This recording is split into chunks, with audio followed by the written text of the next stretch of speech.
It's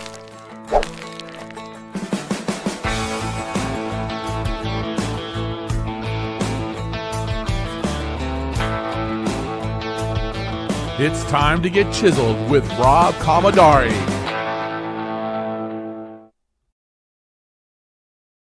Good morning, everybody. We're back live today with Steve Rizzo. I'm Rob Commodari, your host. Welcome back to Chiseled. And why do we call it Chiseled?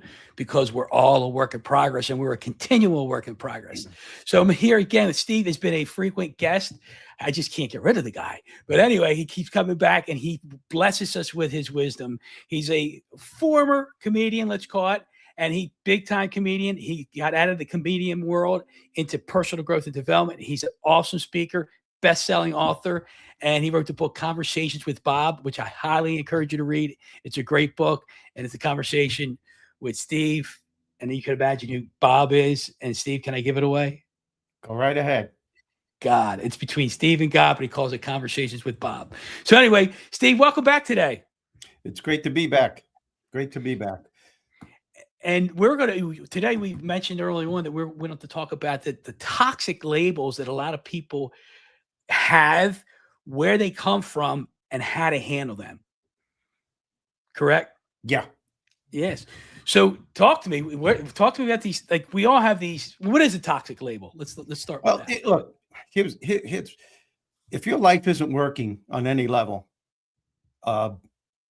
it's because of the belief that you have in yourself, about yourself. And a lot of people are going through their entire lives thinking they have confidence and thinking that they're good enough to succeed, but deep inside they have these shadow beliefs, these core beliefs that are keeping them back from being the best that they can be. They don't know where it's coming from or why it's happening. And if you don't know that something's broken, then you can't fix it. You have to find out what's wrong.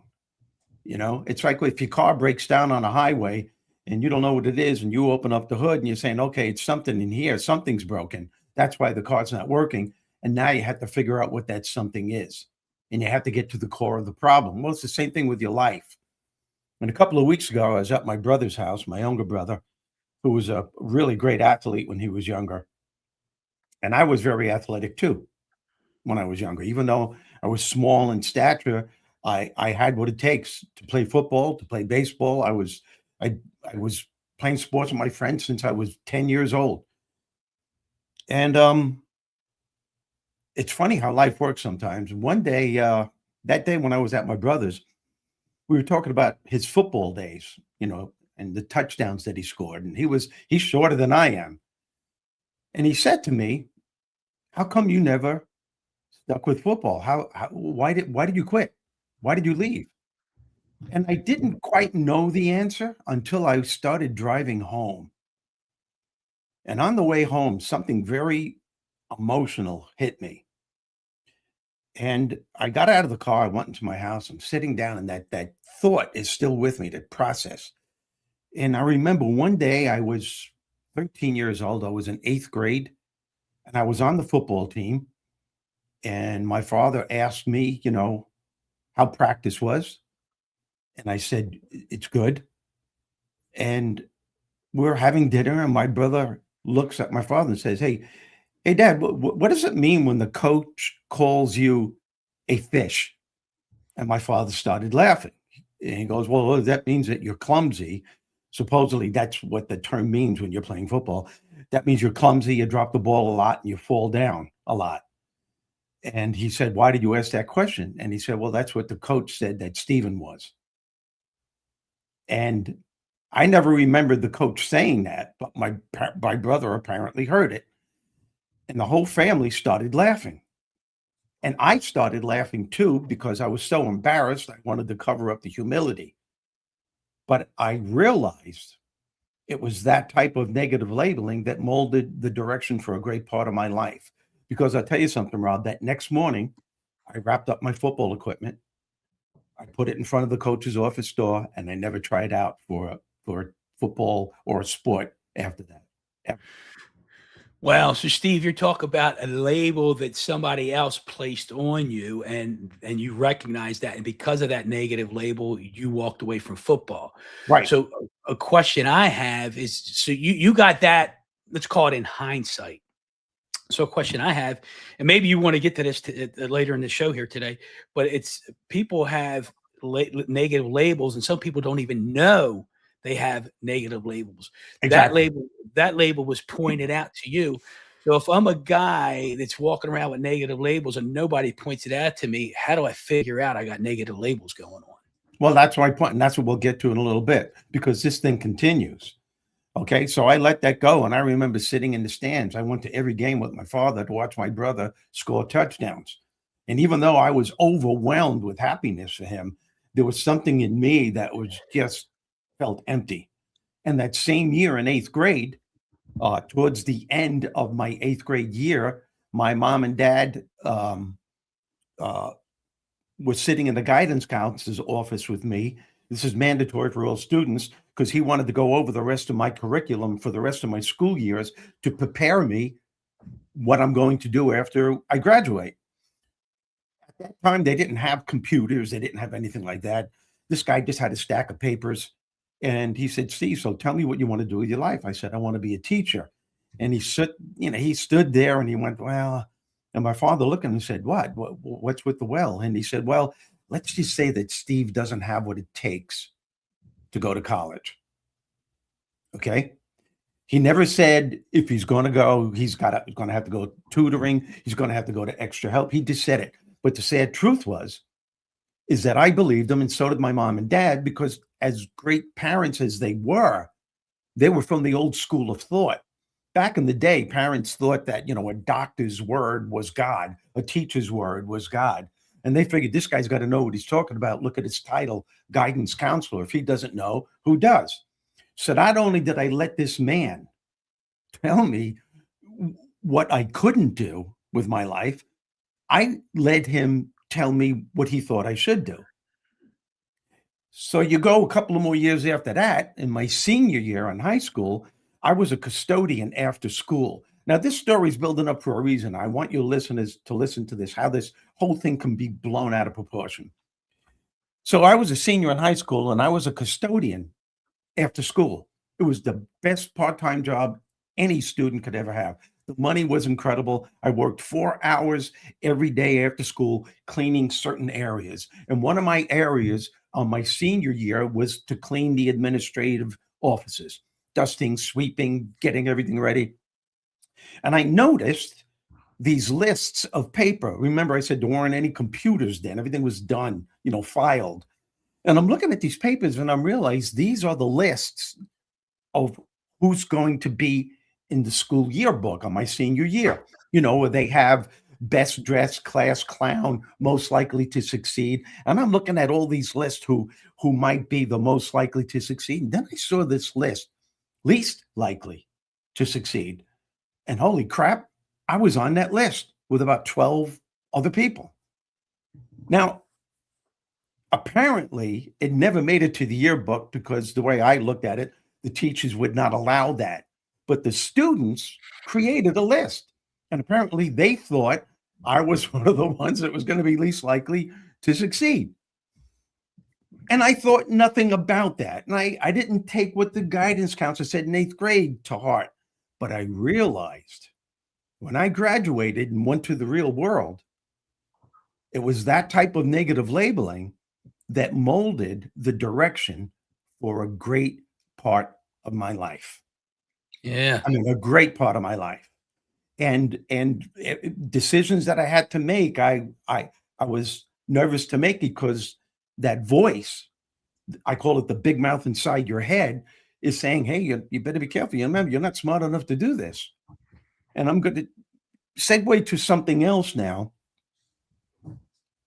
because some people might be saying, well, how did you become a stand-up comedian? And how did you, do all this stuff? I think I have a brother that's 100% disabled from the Vietnam War. And he is the biggest inspiration in my life. I mean, no one taught me how to persevere through extreme adversity more than he has. I'm not going to get into his story, but this is important. One day he noticed, after he got out of the hospital and he went from 168 pounds to 110 pounds, he was going to go to college. And he did. And he noticed my life wasn't working. He noticed I was hanging out with a bad crowd. And he said to me, "Hey, Steve, can you do me a favor?" I said, "Why? Because why don't you come to college with me? Just walk, I'll drive there. Just sit in my classes." I said, "Why would you want me to do that?" He goes, "I just want you to do. Can you do me that favor?" I said, "Sure, I'll do it." So for 2 weeks, I went to every one of his classes. And then he said to me, "We're going to come here tomorrow too." And I noticed we're walking to the administrative buildings.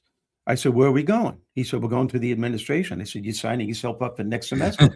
He said, "No, I'm signing you up for next semester." This was his plan. And Rob, I got to tell you, I panicked. I panicked. I had tears in my eyes. Now you got to picture this. We're outside of the administrative building. It's springtime. All these people, students, professors, teachers are walking by. And I'm like, "No." And I was yelling, "No." This fear came up. "I can't do this. I am not smart enough." I actually said those words. And here's a man who was 110 pounds, grabbed me in front of everyone, and he said, "Look at me. Look at me. I'm 110 pounds. I'm the only man in medical history that ever survived this kind of wound." He goes, I have high honors now, and I'm still going. I have 1 year left." He goes, "You're going in that building with me, and I'm signing you up for 4 very easy courses." And I went in. He signed me up for English, history, music, and art. My first 2 weeks, I was a nervous wreck, but something clicked, and I was 5 years older than most of the students because it was 5 years after high school when I started going to college. And I had something above them. I was experiencing life. These people were straight from high school, but I had something above them. And I remember getting in with the class discussions, and the professors were interested. And one professor, as we were walking to his office to continue the conversation, he put his hand on my shoulder. He said, "You're a really smart person." He goes, "I love your insight. You're going to go somewhere in life." Whoa. I never heard that before. I never heard that before. And from that moment on, I continued with college, graduated with high honors with degrees in English, education, theater arts. And I went back to the same school that I graduated from, and I taught English, and I was a counselor for kids with behavioral problems. And That's amazing. yeah, well, that I had something to snap me out of it. And all it was that tap on the shoulder. First of all, my brother convincing me that I can do it. And then that one professor, who was a friend of mine to this day, tapping me on the shoulder saying, "You're going to go somewhere in life." And that's all I needed. And things started catapulting. So, Steve, question for you though. I got a question here. So the fear, the panic that you had, was it the panic of from that label that somebody put on you saying you're the least likely to succeed, or that you're not going to make it, or was it the panic of, oh my gosh, I'm going to college where there's people smarter than me, or was it a social It was anxiety all of that. panic? It was all of that. It's Yeah. that's how the toxic label forms. It's not just one incident. It's a continuous thing that you're not aware of. And until you become aware of what happened to you and where it came from, you can't fix it. As I said, you can't fix something if you don't know what's broken and you don't know what it is that's broken. And there's more to this story, Rob. There's more to this story. So 2 years of teaching, I I was playing music. I played the guitar with a friend of mine, and we were performing all over Long Island at night, New Jersey on the weekends, and Connecticut. We got a big name. I was making a ton of money, just acoustic music, 2 guys. And in between sets, I was doing my comedy stuff. I was doing impressions. He would sit down, my friend Jack, may he rest in peace, he would sit down, and I would have the stage by myself, and I would sing Bob Dylan singing Elvis Presley songs, Elvis Presley singing Bob Dylan songs, Sylvester Stallone singing Feelings. The audience was yelling stuff out, and I'm kicking ass doing stand-up, playing music. Life was great. And from there, my friend Jack passed away, and I decided to, and I'm still teaching during the day. I decided I was going to try stand-up comedy. And I did. I started performing at night on the clubs along Long Island. My confidence was overwhelming. And I quit the teaching thing and did stand-up full time. So now some of you might be thinking, well, apparently you got it together. And yes, I thought I did, but those toxic labels came back with a vengeance, and I wasn't aware of what was happening. There I was. I left the school system. I'm doing stand up. Now I'm performing all over the country, all over the country. And at that time in the 80s, all through the 80s, early 90s, almost every city in this country had one or two comedy clubs. It was amazing. An outburst of stand up. I was performing in Omaha, Nebraska, Des Moines, Iowa. I was what you called a road warrior. I had a great management team. I had a great agency. I had a great publicist. And here's what happened. You would think, well, Steve, you're kicking ass. And yes, I was. Something started happening. And by the way, my opening acts back in the day, these are the people that opened for me before they were famous. Chris Rock, Sam Kinison, Dennis Miller, Rosie O'Donnell, Drew Carey. Drew Carey was my roommate in LA. All these people opened for me. And then I started noticing that they started getting the big breaks. I was really good friends with Eddie Murphy. He made his catapult move. Andrew Dice Clay, he made his. All these people I knew very well. Most of them opened for me. And I started saying, why am I opening acts getting the big break? How come opportunity isn't knocking on my door? And it was. I was just afraid to open the door. My toxic labels were coming back again with a vengeance to haunt me. And here's what I started doing to sabotage my success. And I wasn't even aware that I was doing it. Every now and then, my management team or my agent would contact me and say, we have an audition for you at the Comedy Store or the Improvisation in LA. In the audience are all casting directors, producers, sitcom people, advertisement people, wanting people to do advertising or casting for movies. In the audience, it's nothing but casting people, industry people.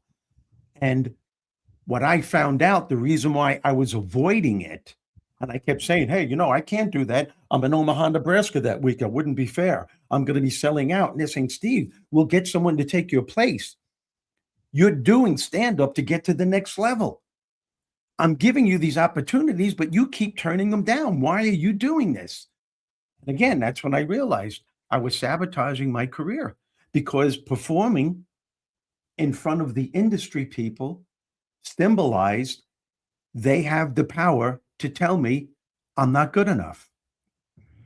Did you see those people? Did you see those people as your guidance counselor back at school? Yes, that's exactly what I'm saying. Yeah. But that's the way your brain works. Yeah. When you're performing in front of a regular audience, you're going, I'm kicking ass, I'm great. But when you know that people are looking at you and they have the power to say, no, you're not good enough. And that's not what they would have said. To them, it was just that, no, you're not good for what we're looking for. But I took it as they're going to tell me I'm not good enough. And I'm going to go back into that same rut again.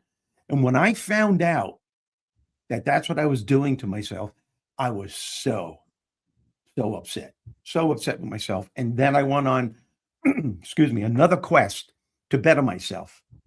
And I went to Tony Robbins seminars. I went to spiritual retreats. I fell asleep.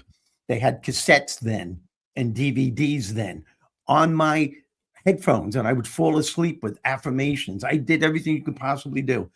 And it was at a Tony Robbins seminar where I went to a few of them, and watching him ignited the teacher in me again. And something kept saying to me, and I think I want to do this. I think I want to become a personal development speaker. I didn't know how to do it, but I said, this is what I want to do. And then I went to another one of his seminars one day, and I remember picking up a pen and I wrote on a piece of paper without even realizing it. I still have that paper. Um, I should do this. And then I wrote 20 minutes later, I could do this. And then I wrote, screw this, I'm doing this. And I held on to it, and time went by, and it was really ironic because that's when the comedy industry was very interested in me, but I was no longer interested in them. And I made another shift in my life to go from stand up to become a personal development speaker. And it was only because I was aware of what I was doing to myself. And it's funny, we go through these increments, these phases in our lives, and you think you have it under control, but I realize that those negative labels will always be here. They're etched in stone. But that's okay, because if you know that, you have the power to become aware now of what they're doing to you. In that moment of awareness, you can confront those negative toxic labels and say, oh, no, no, no, you're not doing that to me again. I know what you're trying to do, and it's not going to work this time. And before you know it, as you keep doing that, you take control of your life instead of those labels controlling you. So, Steve, that is great. It's great to hear. And by the way, good morning to Megan. Megan's watching us live here, and she says good morning. So, good morning. Thank you for tuning in, Megan. Morning, Megan. Anyway, again, this is the part, like, you got it. You had that negative label placed on you. You became aware of it later. And maybe I'm jumping the gun again here, but it's like, okay, what do you say to the person, the 19-year-old kid who's graduating college, and he doesn't know what a negative label, the impact that it's going to have on him in the future, and he might not even know it in the moment? How does that person become aware of it in the moment? How do they know? Because it's easy to say for you, me, 50 years or 35 years of reading personal growth and development and studying, all the years you put into it, we can go back and look. But how do you train somebody ahead of time to avoid those labels or to recognize those labels? So you're talking about someone that wants to do something, but he has a fear of doing it, and that fear is keeping him from moving forward. Is that what you're saying? It's not so much the fear, it's the label. He's got this label in his head. Well, right? the label Yeah. instills the fear. Correct. So Yeah. Well, I have thoughts, but I want to hear what you have to say. well, that person, he or she has to say, why am I doing this to myself? Where is this coming from? When you start asking questions like that, you're talking to the God part of you. Now, you can listen to the higher part of you, or you can listen to the ego part of you. That's up to you. And you got to ask the God part of you why. Well, first of all, you got to understand that you're supposed to have a certain amount of uncertainty and fear. That's healthy. Everybody has that. But if it's actually keeping you from sabotaging your life, from taking those next steps, then you have a severe problem. So you just got to become aware that something's not right, and that whatever it is that's not right is keeping you. You ask yourself questions. Where is this coming from? Why am I so afraid? Why do I not think I'm good enough to do this? Or I feel that I know I have the talent, but something's keeping me back. The answer will come every single time. Every single time. And there's something else, Rob. I did something, and you might want to do this, your listeners. This is not easy, and it could be pretty painful. It takes a lot of courage, time, and energy. I live by myself a lot, and after my divorce, after 30 some odd years, it's been 10 years now, it wasn't easy for me. And because I'm a personal development person, I want to do the best I can to help people. And the only way I can do that is tell them how I turn my life around.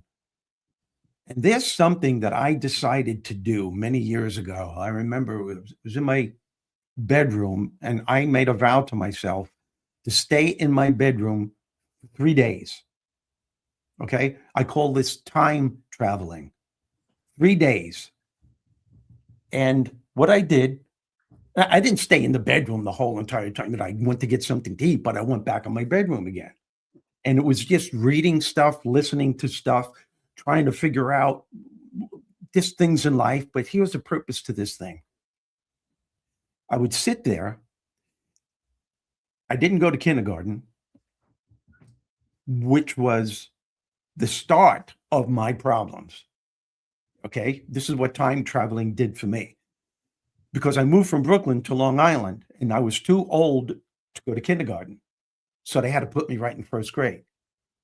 But my mom and dad never taught me addition, subtraction. They never taught me the alphabet. I never learned anything, which is what you're supposed to learn in kindergarten.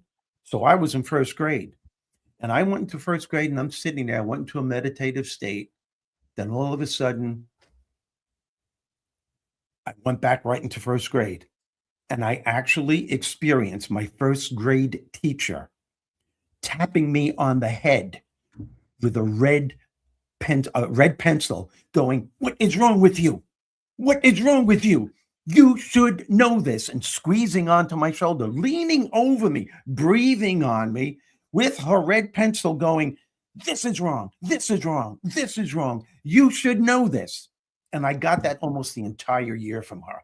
I had tears running down my face because I experienced it as an adult, and I put myself back in first grade and I felt that all over again. The beauty of that is that I started realizing where all that shit was coming from. That was the beginning of it. Then I went into second grade. I did the same thing. And in second grade, I saw myself. You would get papers, if you had a test, and you were supposed to take these papers home to your family to show them what you're doing. All the papers that I did a good job with, I showed to my mother and father. But the ones that I got a bad grade in, I threw them out the bus window on the way home. I couldn't show it to my mom and dad because I was embarrassed that they would, think little of me. So when the report card came up and I got F's on a lot of my subject, my father looked at me and my mother said, "Well, you're showing all these good papers. What happened?" And I got very emotional. I said, "I threw the papers out the window or at the bus window." I said, "Why would you do that?" I said, "Because I didn't want you to think whatever I said to them. I didn't want them to think that I was a loser or whatever." So that was another thing that I did. But the beauty in time traveling is I also found my talent, my gift, the gift that God gave me. And it just so happens that in third grade, I had a teacher that fell in love with me because I was very funny in class. And instead of her reprimanding me, she allowed me to make the class laugh. All right. And I remember her telling my mother and father when it was open house, "Stephen has a way of giving the class energy with his sense of humor." She also happened to have been a theater teacher too. And I was in 3 of the class plays that year, and I starred in each one of them. Okay. That brought something out in me that just elevated me. I mean, just elevated me. And every time after the play, this woman would hug me, and I could tell she was trying to control herself because she didn't want to give me as much attention to me that she was with the other class. But she would praise me. I heard her praising me in front of my mom and dad. I was even in chorus. And she told the chorus teacher, and I had a really good voice. I still do. I'm not bragging. I'm just saying. Maybe I am bragging. But, I was in chorus too. So I found out my gifts. Hey, I'm funny. I'm accepted for being funny. I was in a play. I was a great actor. I majored in theater arts in college. I starred in 4 plays. I did 2 plays off Broadway, and I starred in those plays, got great reviews. That was all because of third grade. And then in fourth grade, I had a teacher that reminded me of my grandmother, my father's mother, and she loved me. As a matter of fact, when school was over, that was her last year. She was an elderly woman. She grabbed me and told me, "I'm going to miss you more than anyone else." She waited for me to be the last one to walk. That meant something to me. And that's what time traveling does. It gives you the great moments of life, and it tells you where all that crap is coming from too. But you have a choice to hold on to the good stuff and acknowledge the bad, but just say, "That's the past. You can no longer hurt me." If people can do that, life becomes a lot easier, a lot easier. But you have to be trained to do that through experience. It's funny you see when you said that, you made me think of like sometimes I'll be in my moment and then I'm doing my thing, and then I'll have that negative voice coming in. And I used to say, "Hey, little Robbie, I know you're here. Thanks for stopping by. Now you can leave." That was that little insecure guy, Yeah. right? Yeah. But Steve, what happened from that is a gentleman asked me one time, "Well, what was little Robbie like?" And I'm going to share something with you. I don't know if I've ever shared this on the podcast. Um, when I was young, man, I just had this idea like I'm going to do what I need to do, and I'm going to do it. I'm going to succeed. I'm going whether it was going out and shoveling snow and knowing I was going to make $100 before I came in, no matter how cold I got. Whether it was bowling, I was the anchor man. I knew I could make any shot. I just had this level of baseball. I could hit any pitch. I could throw people out. I had all this confidence in the world, and then somewhere along the line, I started worrying about what other people thought. I started thinking maybe I'm not good enough. I started so somewhere along like that those thoughts infiltrated my mind, and it wasn't when I was little Robbie. And I think in when I do my time travel, I go back. I think it went back to my high school years. Once I entered high school, and then there's this comparison and it's competing with everybody, whether it's conscious or subconscious that you do. And then I realized that it wasn't little Robbie that was that voice inside. It was that teenage Robbie, that high school Robbie that was planting all those negative thoughts in my head, but I became aware of it. And I guess the point I want to make is awareness, I think, is something you can learn. It's something you can teach yourself. And you kind of alluded to it two ways. One, the time travel piece. And the other side of that was getting quiet. Right. You said you had to get quiet. You went to your room. You had your like your call it your own personal retreat. And when you're in that moment, you're quiet. And when you're quiet and you're focused on that, call it nothingness or just you in that moment or what's going on in your world, then the wires start, those kinked wires that we have in our brain start to unkink, or they start to straighten themselves out. And then we start to receive these thoughts. And we acknowledge these things, and we have this thing called awareness. Yeah. And I think awareness, and I wrote the book. You see it behind me. Better than you think, developing awareness to live a more fulfilling life. That awareness piece is the absolute foundation to me, because once you're aware of something, you can't become unaware of it. And now you're aware of this, and now Steve is aware of these negative labels, how they affected his life. Now you can go back to them like, I know that's where this comes from. But it takes repetition. And I'm going to disagree with you on one thing. You said it wasn't the little Robbie. It was the high school Robbie. The high school Robbie is still the little Robbie. Well, yeah, okay. I thought it definitely is. And awareness is the key that will set you free. That's what I always say. And it's not just the awareness, it's the awareness of the awareness. You got to become aware that you're becoming aware.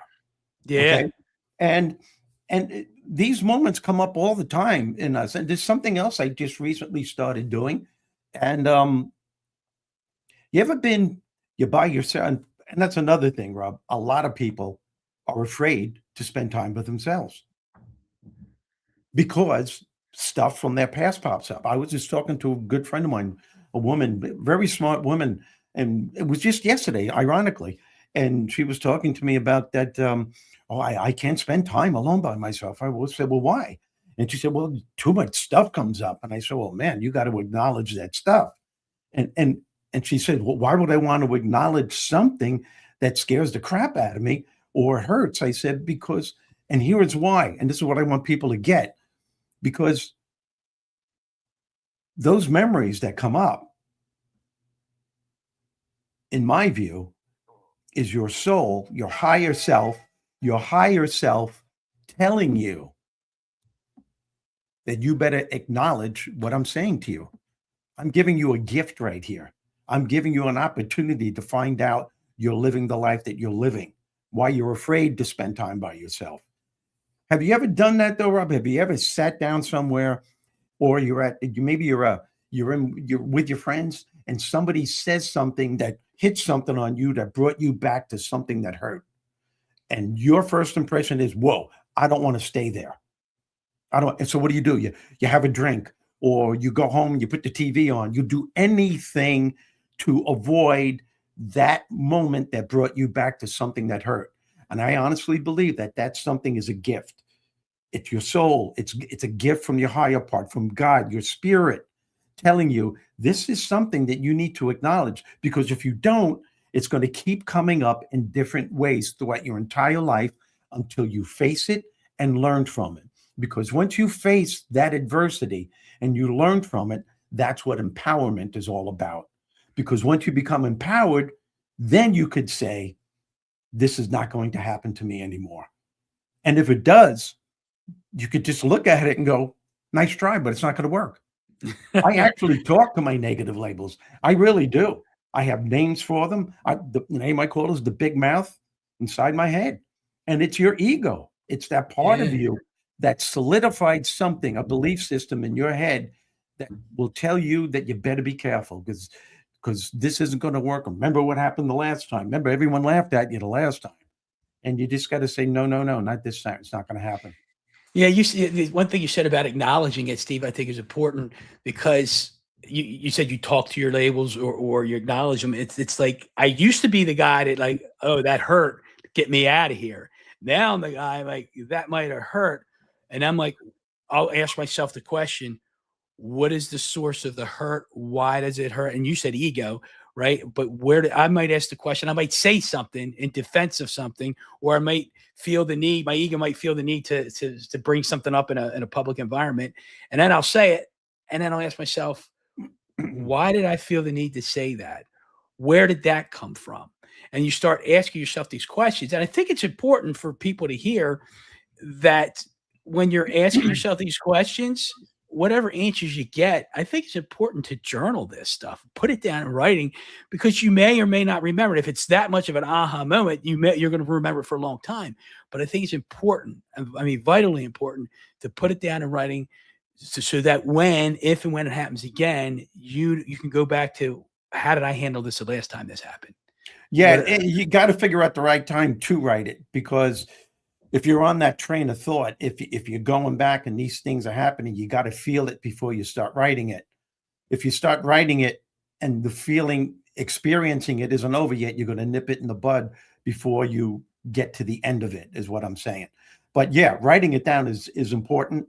And acknowledging it is important. Awareness, realizing that it's just that part of you that's trying to bring you down. Your subconscious runs 97% of your life. It doesn't know the difference between true or false. It only knows the information that you program into it. Absolutely right. It's right. So now the young person hearing this today, maybe there's a 19-year-old kid out there listening to this. Maybe there's an adult listening to this that hasn't experienced that. Where do they start? Like you used the word earlier, affirmations. You listen to the Tony Robbins stuff. Where does somebody like that start to build that foundational piece of awareness? Where do they start finding the affirmations for it? No. Where do they start learning how to build that awareness? Where do they go? What do they do if they want to build that? Something's got to click inside you. So let's just say you're going for a job interview and you're petrified on going, to the point where you might even say to yourself, I'm not going to do this. I'm not going to go. I'm not going to get it anywhere. You have to start asking your questions. Why the hell did I do that? Why did I miss on that opportunity? Wow. Yeah, I could not have gotten a job, but you know what? I could have gotten a job. And then you start saying to yourself, I'm good enough to do this. Why am I saying I'm not? And that's when you have to go do a little time traveling. You have to ask yourself again, because by asking yourself, you're asking the God part of you, what is keeping me back? Why did I not go for that job interview? Now I feel worse than I ever did. Where is this coming from? And then as soon as you start asking those questions, it happens. It might not happen right away, but at some point, it's going to click. It could happen right before you go to sleep. It could happen when you hear somebody say something, but it happens. You just got to trust the process, and you got to keep doing it until the answers start coming. Yeah, you made a comment about you got to find the right moment. When you have to feel it first, and then you can write it down. Like one of the things I do is if something happens, I kind of like Rob make a mental note of that, right? And because I tend to journal every morning. I should say almost every morning I journal a little bit, and then I can sit there and take those thoughts from the night before, the day before, and then I can write them down. Now the fact that I have that habit of doing it every day, I know like something happens today, I know tomorrow morning I'm writing that down, right? Tomorrow morning, it's going to come to my mind. I'm going to journal more about it, and I think that's helpful. So again, I'll bring it to the table that, like, I remember as a kid, journaling was a diary, and a diary was a feminine thing, and I wasn't doing it. And since 2003 is when I began my journaling journey, so to speak. And it's been on and off, but it's powerful. It's powerful to do, and you can develop moments of awareness in Yeah, your journaling. yeah, yeah. Your beliefs write the story of your life. And For sure. every now and then, we have to say to ourselves, "What kind of a story am I writing?" And if Yeah. you don't like it, you gotta understand that those beliefs are coming from your thoughts, a consistent way of thinking. The thoughts that you have about anything in your life will ultimately determine the quality of success and happiness you're going to have. Your thoughts create your beliefs. The beliefs you have about anything in your life are formulated over a period of time through a consistent way of thinking. So if you're Yeah. waking up in the morning and you're believing that it's just gonna be a real crappy day, and people do this all the time, and you gotta say those beliefs will cause you to feel a certain way. And those feelings, let's just say you wake up and you're going, "Oh, man, yesterday was such a bad day. I gotta deal with these irate people. I had to deal with this idiot. All the fires that won't put out, is gonna be the same thing." You didn't even get out of bed. You didn't even get out of bed, and now you all this stuff is going through your head. Those thoughts are solidifying an already negative belief system. Those beliefs are going to cause you to feel a certain way. Those feelings will invite more like thoughts to come into play, solidifying an already negative belief system. And all of these feed off of each other, giving you the attitude that you take with you the whole day. And that's where negative labels come from. Yeah. They come from Yeah. a consistent way that you've been thinking your life is going to be. That's where those sayings come up. Another day, another dollar. Yeah. Success is for other people, but it's not for me. And you're creating your own reality. Steve, you made me think of something else here. I have a little mastermind group that we've been together for 15 years, and we follow Darren Hardy's "Living Your Best Year Ever" journal. And so, with the way the process is, you have all these goals for the year and all these different areas of your life, and you narrow it down to three big goals for the year, and you have these three big goals that you want to have tactics to or things to do during the week, and we have a register, so I have all these activities to do to hit these goals. But anyway, at the end of the year, we get together and we go over our, what we're grateful for, our wins, our losses, what we need to fix or adjust. And the one thing we do that we've been criticized for being corny, and I love this, is that we commit to do a 45-minute, it's come to like a 60-minute PowerPoint presentation for each other every year to go through our year. And my point in saying is it's another form of a journal.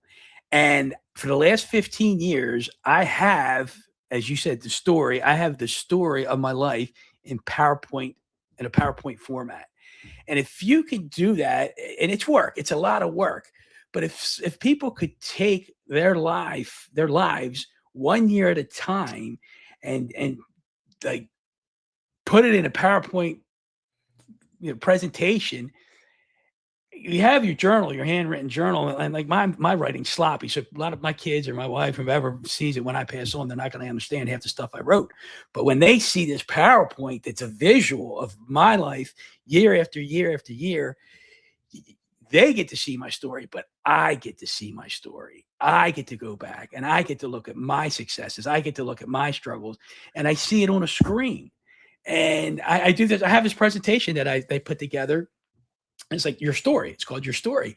And at the first screen is like you're pulling up to the movie theater, and on the marquee it says Your Story, Yeah. Steve's story, Rob's story. And it's your story, and nobody can take your story away from you. And No. you're the builder of your story, and Yeah. you are the one that can allow things to affect you or not affect you by that awareness that you build over time. I don't know why I went into that, that you made me thought of that when you talked about. No, yeah, everybody has a story, but you're the author of your story. You're the editor of your story. You could do whatever you want with your story, and you also have a choice. Somebody asked me what's the most important lesson you learned in your life? That my biggest challenges have become my greatest blessings. The things that used to scare the crap out of me have empowered me, because the way my story is now, they can't affect me anymore. It's the past. The past does not equal the present at all. No. If you're going to hold on to your past, you're already solidifying your future. And if you got a lot of negative crap happening to you, it's very simple. You just say, that's the past. That can't hurt me anymore. The abuse I got from my mother and father can't hurt me anymore. I'm not saying my parents did this, but who you are. The ridicule I got from my friends when I was younger, that was in the past. That can't hurt you now unless you bring it with you to the present. Then it'll kill you. It'll destroy you. And it will determine what your future is going to be. Yeah. We are in more control of our lives than we could possibly imagine. It's just that we don't know it. And there are too many people afraid to spend significant time by themselves. And if you're one of those people, I urge you every now and then, just let go. Spend a day by yourself. Doesn't have to be total silence. Put on some real soothing music in the background, whatever you want to do. Go for long walks. Have conversations with yourself. And when that one little thing hits you like this, don't ignore it. Acknowledge it. Find out where it's coming from and talk to it. Yeah. Yeah, Steve, I love that. Yeah. One of the things that I've done over the last couple of years, I do it kind of on a quarterly basis. And I'm probably going to do it this weekend or next weekend. As I go to this coffee shop, I sit in the back room, I take my laptop, my headset, and I just go through my first quarter of the year. And I look at it in all aspects of my life, and every area: family, business, finance, recreational, fitness, lifestyle, whatever. And you just document or just. That's how I wrote my book, Rob. Conversations with Bob. Yeah. Bob is God. And Bernie represents everyone on this planet who feels that their life isn't working on one level or another, or maybe on all levels. And that represents everyone on this planet, because everyone has shit to deal with in their lives. So the conversation, the way I strategically wrote the book, is Bob is God, and they're having this conversation. Bernie resides in the negative zone, where challenges get blown out of proportion, problems turn into emotional havoc. And Bob has all the answers and solutions to all of Bernie's problems. And we all have an inner Bernie, and we all have an inner Bob. You can have a conversation by yourself with these two characters. And it's your responsibility, and you get to choose who you're going to listen to. Are you going to let Bernie run your life, or are you going to let Bob run your life? Yeah. Steve, that's great, man. Thank you for sharing all this today. And by the way, I mentioned at the beginning, if you didn't hear it or just tuning in, Steve wrote this book, Conversations with Bob. It's an incredible book. He brings a lot of humor, heart and soul into it. And it's a conversation really between him and God. And you would highly enjoy it. And I recommend you do it. So, Steve, you want to wrap this up with any final words? Just to let everyone know that you have more power than you can possibly imagine, but it's up to you to find it. Allow yourself significant time by yourself. Confront whatever it is that scares the crap out of you, the stuff that's been keeping you back. It's never too late. Maybe you're up there in age like I am, and you missed out on goals, but you still have the rest of your life left, and that's what really matters. It's like I said to you when someone asked me, what's the biggest lesson you learned? That I learned that my greatest blessings, my biggest challenges are my greatest blessings. And because I learned from them, and I faced stuff that was scaring the crap out of me. Yeah. So problems are possibilities, and challenges are opportunities. So I appreciate that. Thank you so much for being here today. And look, everybody, until next time, let's go get chiseled. Thank you.